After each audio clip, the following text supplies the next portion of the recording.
સદોદ્વિગ્ન મનઃ, જેનું મન અહમતા મમતાત્મક સંસારમાં ઉદ્વેગિત રહેતું હોય, અહમતા મમતાને કારણે, કારણ કે હજી મનમાંથી લાલસાઓ ગઈ નથી, ઈચ્છાઓ ગઈ નથી, ભગવત પ્રેમ હજી પ્રગટ થયો નથી, અને એટલા માટે એને તત્પરતા છે ચિત્તમાં. બીજું લક્ષણ કહ્યું, બીજું કર્તવ્ય કહ્યું, કૃષ્ણ દર્શને ક્લિષ્ટ માનસા, જેનું ચિત્ત સદાય કૃષ્ણ દર્શન માટે લાલાયિત રહેતું હોય, સતત તાપ રહેતો હોય, જેને ક્યારે ભગવત દર્શન મને થશે. આપણને ભગવાન એટલા માટે જ મળતા નથી કારણ કે આપણને ભગવાન વગર ચાલે છે. એટલા માટે જે દિવસે આપણને એમ થશે કે હવે પ્રભુ વગર નહીં રહેવાય, એ દિવસે પ્રભુ પણ તમારા વગર નહીં. શાળીઓ જીવો માટે તો કૃપા ભગવાન કરે ભાગવતથી, પણ શું પાપીઓનો પણ ઉદ્ધાર ભાગવતજી કરી શકે? તો કહ્યું, હા, આ જગતનો ગમે તેટલો મોટો પાપી હોય, પણ જો ભાગવત સુધારસના એ પાન જો કરી લે તો ભગવાન એના સમસ્ત પાપોમાંથી એને મુક્ત કરી પોતાના આશ્રયમાં સ્વીકાર કરે છે. ગમે તેવો દુનિયાનો પાપી હોય. ગીતાજીમાં પણ કહ્યું ને, અપી ચેત સુદુરાચારો ભજતે મામ અનન્ય ભાગ સાધુરેવ સમંતવ્ય સમ્યક વ્યવસિતો હિ સહ. મને ભજનારો ગમે તેવો પાપી પણ મને ભજવાનો સંકલ્પ કરે તો પછી એને સાધુ જાણજો, કારણ કે હવે એના જીવનમાં પાપ ટકવાના નથી. એકવાર ભગવાનમાં પ્રેમ પ્રગટી જાય ને પછી પાપ તો ખરી પડતા હોય છે.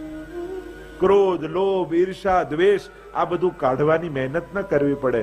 જેની ભીતર પ્રેમ પાકી જાય ને આ બધું આપમેળે ખરી પડે. એને કાઢવાના પ્રયાસની જ જરૂર ન હોય, પ્રેમથી ભરાઈ જાઓ, દુર્ગુણો આપમેળે જતા રહેશે. અને આમ કહ્યું કે ગમે તેવો પાપી, ને પાપીની કથા કહેતા ધુંધકારીની કથા કહે. ગોકર્ણોપાખ્યાન જેને કહેવાય છે, આત્મદેવ નામનો બ્રાહ્મણ તુંગભદ્રા નદીના તટ કિનારે એક ગાંવ છે ને એમાં રહે છે. બધું જ છે, ભગવાને બધું જ આપ્યું છે, પણ એક સંતતિનો અભાવ છે. ઘરમાં કોઈ બાળક નથી. અને જીવનમાં બધાને બધું જ મળે એ કઈ જરૂરી છે? એવું કોઈ કોન્ટ્રાક્ટ કરીને ભગવાન સાથે આવીએ છે? જે મળ્યું એને ભગવાનનો પ્રસાદ માનીને સ્વીકારી લે. પણ માણસનો સ્વભાવ એ છે, મળેલી 99 વસ્તુને ક્યારે યાદ કરતો નથી, જે ન મળ્યું એને યાદ કરી કરીને જીવ બાળતો નથી. પણ ભાગ્યથી લડીને કંઈ મેળવવા જાઓ ને, એક વસ્તુ યાદ રાખજો, ભાગ્યમાં નથી ને વસ્તુ પરાણે મેળવી તો એ વસ્તુથી સુખ નહીં મળે. આત્મદેવને એમ થયું કે લો સંતતિ નથી તો જીવીને શું કરવું? અરે, સંતતિથી જો સુખ મળી જતું હોત તો જેના ઘરે છે એને મળી લો, સુખી થઈ ગયા. સીધે સીધું છે. તમને જ્યારે કોઈ વસ્તુ માટે એમ લાગતું હોય કે આ નથી એટલે દુખી છું, તો એ વસ્તુ જેની ઘરે હોય, જેની પાસે હોય એને મળી લેવું. શું આ મળવાથી તું સુખી થયો? આ આપણી કલ્પનાઓ છે, આ આપણી ધારણાઓ છે, અને આપણી વિવિધ પ્રકારની માન્યતાઓને ધારણાઓને કારણે આપણું સુખ હંમેશા કલ્પનાઓમાં જ રહે છે. સુખી થતા માણસને આવડવું જોઈએ. વસ્તુ અને વ્યક્તિઓથી સુખી થવાતું નથી, સમજણથી સુખ આવે છે. જીવનમાં સમજણ છે તો સુખ અને શાંતિ આવશે. બાકી ગમે તેટલા ઊંચા પદો, ગમે તેટલી અનુકૂળતાઓ, ગમે તેટલી સામર્થ્યને ભેગું કરો અને એવું માનતા હો કે એનાથી સુખ આવે કે શાંતિ આવે, સંભવ નથી. એક સસલું હતું, જતું હતું રસ્તામાં, અને જોયું કે વૃક્ષ ઉપર એક ગિદ્ધ બેઠું છે, ટોચ ઉપર શાંતિથી બેઠું છે. સસલાને એમ થયું કે જો કેવું શાંતિથી બેઠું છે, લાવ હું શાંતિથી બેસું. અને જ્યાં ઝાડ નીચે શાંતિથી બેઠો એટલામાં એક શિયાળ આવ્યું અને મોઢામાં પકડ્યું સસલા.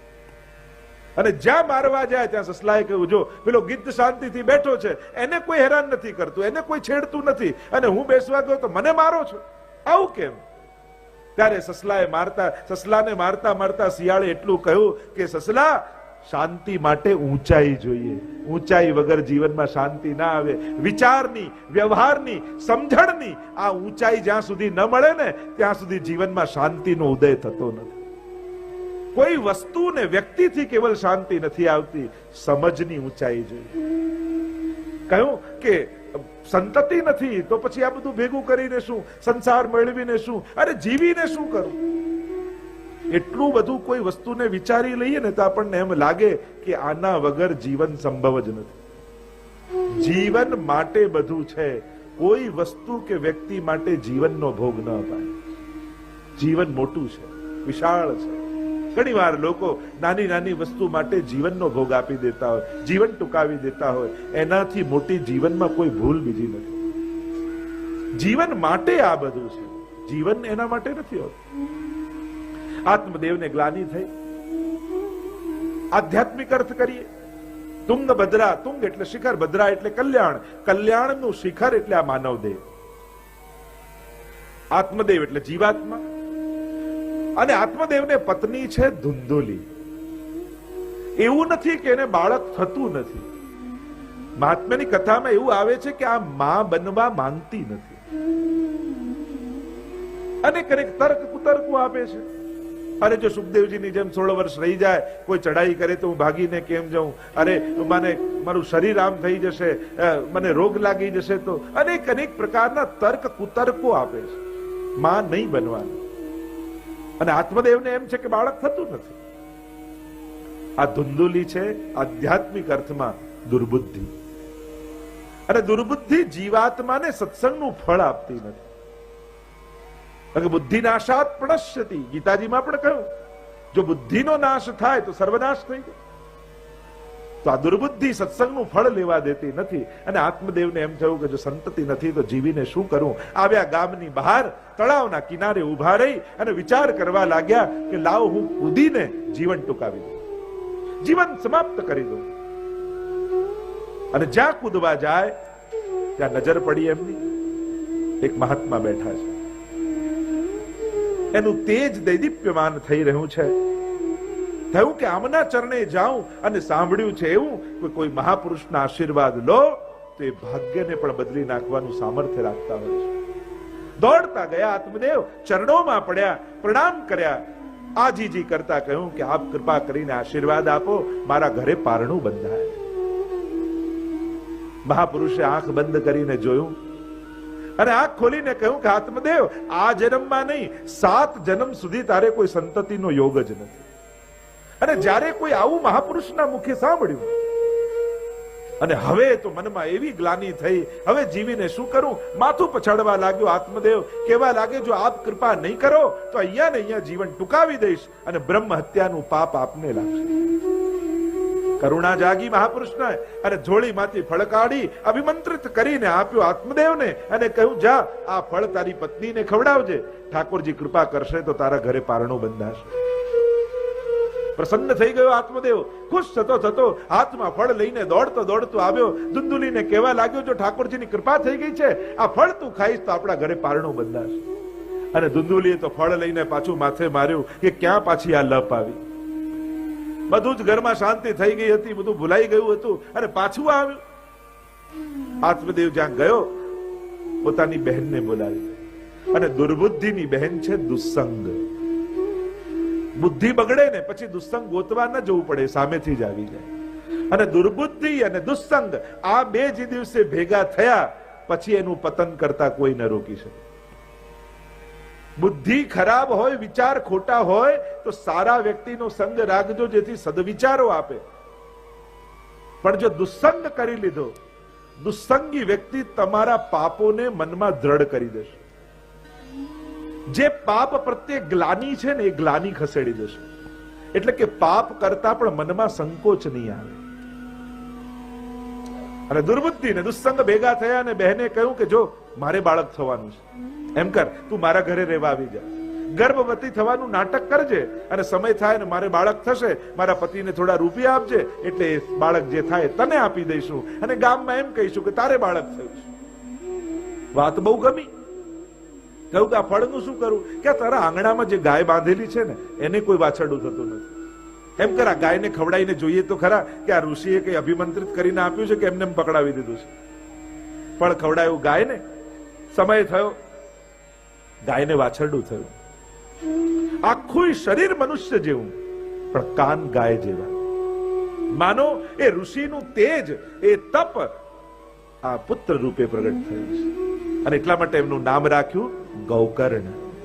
બોલો ગૌકર્ણજી મહારાજ કી જય. અને અહીંયા સમય થયો, દુલદુલીના બહેનને બાળક થયું છે અને અહીંયા સમાચાર આત્મદેવને મળ્યા. દુંદુલીએ કહ્યું કે આપણે ત્યાં બાળકનો જન્મ થયો છે. પ્રસન્ન થતો થતો અહીંયા આવ્યા આત્મદેવ અને ધુંધુલીને કહ્યું, અરે આનું નામ રામદાસ રાખીએ, કૃષ્ણદાસ રાખીએ. કહ્યું કે ના ના, આ તો મારું બાળક, આનું નામ હું ધુંધકારી રાખું છું. ખૂબ આનંદ છે, આનંદ સમાતો નથી. ભાગ્યમાં નહોતું ને સંતતિ મળી. ઘરે લઈને આવ્યા, પણ જેના જન્મમાં જ છલ કપટ હોય એના લક્ષણો પ્રગટ થવા લાગ્યા. બાળક મોટું થયું અને છલ કપટથી થયેલું આ બાળક એવું દુષ્ટ બન્યું.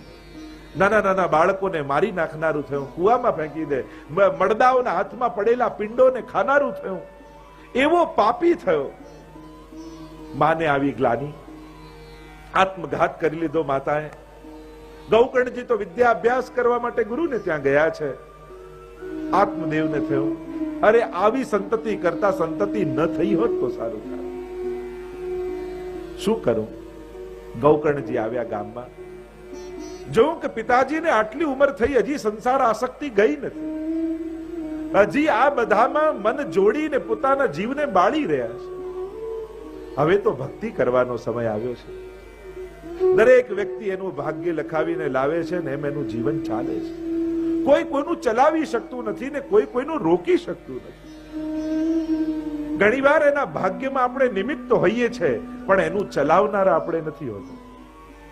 ભગવાન ઘણીવાર કોઈના જીવન માટે આપણને નિમિત્ત કરતો હોય છે, પણ નિમિત્ત બનેલા વ્યક્તિએ ક્યારે એવું નહીં વિચારવું કે હું આનું પૂરું કરું છું, હું આનું ચલાવું છું. એને તો હંમેશા એમ જ વિચારવું, હું માધ્યમ છું. ભગવાને મને માધ્યમ બનાવ્યો. જો હું ન બન્યો હોત તો ભગવાન બીજા કોઈને પસંદ કરી લેત, પણ એના ભાગ્યમાં જેટલું છે એટલું તો એના સુધી પહોંચવાનું જ છે. અરે ઝૂંપડામાં પણ 5 કન્યાઓ નાની નાની જન્મ લેતી હોય, ખાવાના ફાફા હોય, તોય મોટી થાય, બધા પરણી જાય, બધાનું જીવન પૂરું ચાલે છે. કોઈનાથી કઈ અટકતું નથી. અને મોટા મોટા કુટુંબમાં રહેલા લોકો ચિંતા કરી કરીને અડધા થઈ જાય. પેલો ઝૂંપડા વાળો નિશ્ચિંત થઈને ફરતો હોય અને જેને ત્યાં બધું હોય એ ચિંતામાં અડધો થઈ જતો. ચલાવનારો પરમાત્મા છે, આ ભરોસો રાખો. ભાગવત સાંભળ્યા પછી એક વાત મનમાં દ્રઢ રૂપે બેસી જવી જોઈએ, આ બધું જ કરનારો ભગવાન છે. દરેક વ્યક્તિનું ભાગ્ય લખનારો પરમાત્મા છે અને જે લખ્યું છે એના સુધી ભગવાન પહોંચાડી જ દેવાના છે. થયું, પિતાજી હજી આસક્ત છે. ગૌકર્ણજી આવ્યા આત્મદેવ પાસે. પિતાજી, હવે ભક્તિ કરવાનો સમય આવ્યો છે. કોની રાહ જુઓ છો? કોની પ્રતીક્ષા કરો છો? અત્યાર સુધી સંસાર સાચવવામાં જીવન ગયું. હવે ગડપણનો સમય પોતાના માટે જીવવાનો સમય છે. ગડપણનો સમય એટલે કે મૃત્યુની પ્રતીક્ષા કરવાનો સમય નહીં, પણ આખી જિંદગી જે અનુભવો લીધા એને વાગોળતા વાગોળતા પ્રસન્ન રહેવાનો સમય. ગડપણનો સમય એટલે પોતાના માટે જીવવાનો સમય. બાળપણ ભણવામાં ગયું, વિવાહ થયા, બાળકો થયા, એને સાચવવામાં ભોગ આપ્યો, આખી જિંદગી બધાને સેટ કરતા જ રહ્યા, પણ પોતે હંમેશા અપસેટ રહ્યા.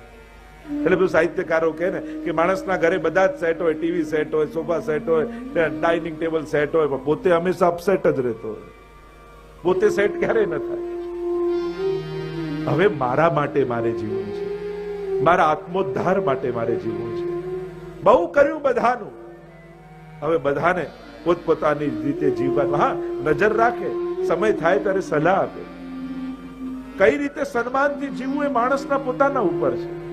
ક્યારે કહેવું ને ક્યારે નહીં કહેવું, ક્યારે ડ્રોઈંગ રૂમમાં બેઠા રહેવું ને ક્યારે ધીમે રહીને પાછા પોતાના રૂમમાં આવી જવું. આ વિવેક તો દરેકે પોતાએ શીખવાનો છે. દરેક વાતમાં ઘરના કેન્દ્રમાં જ રહેવું એ આવશ્યક નથી હોતું. નિર્ણયો આખી જિંદગી લીધા,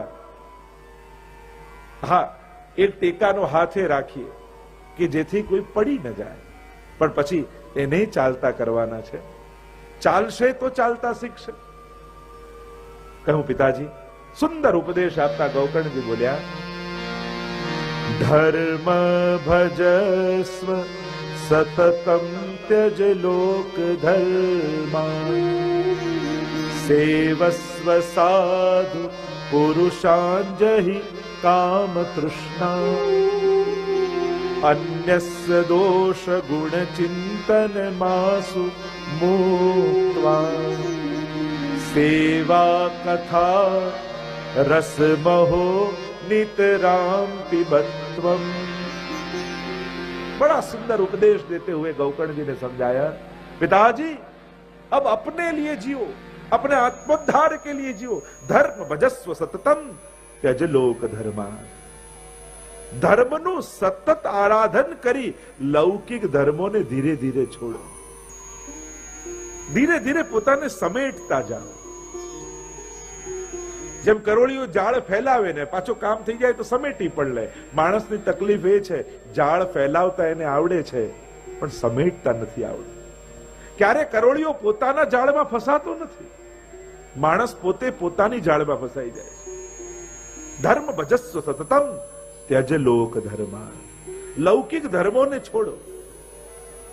હવે લગ્નમાં આવા કંકોત્રી આવી છે તો કહી દો બાળકો, હવે તમે જઈ આવો. દરેક જગ્યાએ આપણી જ ઉપસ્થિતિ હોવી જરૂરી નથી. હવે આપણને આપણો ખૂણો ગોતતા આવડવું જોઈએ. હવે મારે શું કરવું છે, હવે મારા જીવનની પ્રાયોરિટી શું છે, એ દરેકે નક્કી કરવી જોઈએ. બાળપણમાં જુદી હોય, યુવાનીમાં જુદી હોય, અને હવે જ્યારે ઉંમર થવા આવી છે, 60 ને પાર થયા છે, હવે મારી પ્રાયોરિટી શું હોવી જોઈએ.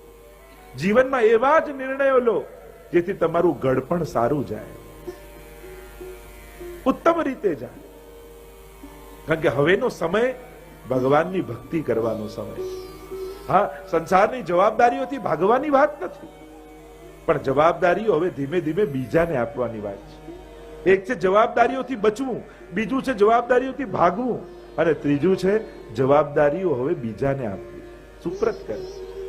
આ રીતે આપણી પરંપરા, આ રીતે આપણો પરિવારનો રિવાજ અને આ આપણી કુળ પરંપરા, બસ એ મોભો તું જાળવી રાખજે બેટા. એવા આશીર્વાદ આપી અને એ પરંપરા અને રિવાજોને સાચવે. પોતાની પરિવારની કૌટુંબિક જે સંસ્કારો છે એ આગળની પેઢીમાં જાય એવી વ્યવસ્થા ધીરે ધીરે કરવી. કારણ કે બાળપણ અને ઘડપણ બંનેના તમે જોશો તો બંનેની શરૂઆત એક સરખી જ થાય. ઘૂંટણથી ચાલતો થાય એટલે સમજી લેવું કે બાળપણ આવ્યું, અને ઘૂંટણ દુખતા થાય એટલે સમજી લેવું કે પહેલા 2 પગથિયાઓ કૂદકા મારી મારીને આગળ જતા હોઈએ, પછી દરેક પગથિયે શ્વાસ લેવા ઉભા રહેવું પડે એટલે સમજી જવું. જેમ નાનકડું બાળક જન્મે ને, હજી નવજાત હોય એટલે ઊંઘતું રહેતું હોય એટલે બધા હલાવી લઈને બધો કાકા આયા, જો મામા આયા, જો દાદા આયા. એ રીતે માણસની છેલ્લી ઘડી આવે ને, અને હોસ્પિટલના ખાટલામાં સૂતો હોય એટલે પાછા મહેમાન મળવા આવે, હલા જો કાકા આવી ગયા, જો આંખો ખોલો મામા આવી ગયા. પાછું એ જ થાય કે બાળક નાનું હોય ને એટલે માં સમજાવે કે જો બેટા આમ ના ખવાય, આમ ખવાય. અરે આવું ના બોલાય, બધાની વચ્ચે આમ બોલાય, આમ ના બેસાય, આમ બેસાય. એ જ દીકરો મોટો થાય ને બા ગરડા થાય એટલે કે બા બધાની વચ્ચે આવું ના બોલાય, બા આ રીતે ના બેસાય, આમ બેસાય, બા આ રીતે ના ખવાય, આમ ખવાય. આ દુનિયા તો ગોળ છે, બધું ફરી ફરીને પાછું આવે છે. અને એટલા માટે જે આપ્યું છે એ ફરીને પાછું આવશે. સન્માન માણસે પોતાની જાતે, જો અમુક વસ્તુ માંગવાની ન હોય, મેળવવાની. પ્રેમ માંગો મજા જ ના આવે, એ તો મેળવવાનો. સન્માન માંગો મજા જ ના આવે, એ તો સન્માનીય બનવું પડે, મેળવવાનું. અમુક વસ્તુ મેળવવાની હોય, એ માંગવીને મળે એમાં મજા જ નથી. સન્માનીય થવું પડે, આદરણીય થવું પડે. આપણા પરિવારના આદર્શ રૂપે આપણે આપણી જાતને પ્રસ્થાપિત કરવી પડે. શું આપણા ગયા પછી તમે એમ માનો છો કે આપણું જીવન એવું છે કે ઘરમાં જ્યારે પણ કોઈ ધર્મની, સત્કર્મની વાત નીકળશે તો આપણી સંતતિઓ આપણને યાદ કરશે કે પપ્પા જેવું મારે કરવું છે, મારે મમ્મી જેવું કરવું છે. જ્યારે આપણે આપણી પ્રેરણા, કારણ કે આપણે કાયમ માટે પરિવારમાં રહેવાના નથી, પણ આપણી પ્રેરણાઓ કાયમ માટે આપણા કુળમાં રહેવી જોઈએ. આજે પણ કંઈક સારું થાય તો કેવા આપણા વડીલોને યાદ કરીએ આપણે, કે અમારા દાદા મરજાદી હતા, બા આમ મરજાદી હતા, કઈ રીતે ધર્મ પાળતા, એની પ્રેરણા લઈએ. લોકસ તદનુ વર્તતે, ગીતાજીમાં પણ કહ્યું ને, લોકો અનુવર્તન કરનારા છે. અને એટલા માટે ઉપદેશ આપવા કરતા પ્રેરક બનવું, પ્રેરણા આપવી. કારણ કે ઉપદેશ આપવા માટે ખાલી જુબાન ચલાવવાની જરૂર હોય છે, પણ પ્રેરણા આપવા માટે આખા જીવનનો ભોગ આપવો પડતો હોય છે. ત્યારે આપણે પ્રેરણારૂપ પરિવાર, કુટુંબ અને સમાજ માટે બનતા હોઈએ છીએ. આજે પ્રેરણાઓ સમાજમાંથી ધીમે ધીમે ખતમ થઈ રહી છે અને એટલા માટે આવતી પેઢીને પ્રેરણાઓ નથી મળતી. આપણે એમ કહીએ કે હવે આવતી જનરેશનને દિશા નથી, ભટકી રહી છે. એનું મૂળ કારણ કોઈ બગડ્યું છે એમ નહીં, સમાજમાં પ્રેરણાઓ ધીમે ધીમે ખતમ થઈ રહી છે, આદર્શો ખતમ થઈ રહ્યા છે, આઈડિયલો જઈ રહ્યા છે. અને જ્યારે સમાજમાં આઈડિયલો ન રહે ત્યારે આવતી પેઢી ભટકવા લાગે છે. અને એટલા માટે હું હમણાં જ ક્યાંક કહેતો હતો કે જરૂરી નથી કે કોઈ આર્થિક રૂપે શ્રેષ્ઠ થયો એનું જ સન્માન થાય. જ્યારે સામાજિક સંસ્થાઓ છે એમાં કેવલ આર્થિક સફળ વ્યક્તિનું સન્માન નહીં, પણ કોઈ પારિવારિક રૂપે કોઈ કુટુંબનો મોભી બની આખા કુટુંબને ભેગો રાખીને જીવ્યો હોય તો એનું એક દાદા તરીકેનું સન્માન થવું જોઈએ, કોઈ આદર્શ પિતાનું સન્માન થવું જોઈએ, આદર્શ પત્નીનું સન્માન થવું જોઈએ, આદર્શ માતાઓનું સન્માન થવું જોઈએ, જેથી આવતી પેઢીને પરિવારમાં આઈડિયલ કેમ બનવું એની પ્રેરણાઓ સમાજમાં મળે. કારણ કે આપણે બધા જ સામાજિક પ્રાણીઓ છે અને સંબંધોથી ગૂંથાયેલા છીએ. કેવલ ધંધો કરીને સમાજ ચાલતો નથી, કેવલ આર્થિક વિકાસ જ સમાજનો વિકાસ નથી. જો સાંસ્કૃતિક, સામાજિક અને પારિવારિક વિકાસ ન કરી શક્યા તો એ પણ સમાજની એક કમી જ રહી જશે. અને એટલા માટે સામાજિક સંસ્થાઓએ કેવલ ધંધામાં સફળ થયા એનું જ સન્માન નહીં, પણ જે પારિવારિક રૂપે સફળ થયા હોય એવા એક એક કેટેગરીઓ નક્કી કરી એ કેટેગરીમાં સિલેક્ટ કરો અને એમના સન્માનો કરો. શ્રી પ્રભુને પ્યારા શ્રી યમુનાજીના લાડીલા એવા રસિક સત્સંગી વૈષ્ણવોને જય શ્રી કૃષ્ણ. જે શ્રીના આ વચનામૃત તમને ગમ્યા હોય તો આ વિડીયોને લાઈક કરજો, શેર કરજો અને કમેન્ટ બોક્સમાં જય શ્રી કૃષ્ણ જરૂર લખજો. અને અમારી ચેનલ શ્રી વલ્લભને સબસ્ક્રાઈબ કરવાનું ભૂલશો નહીં. જય શ્રી કૃષ્ણ.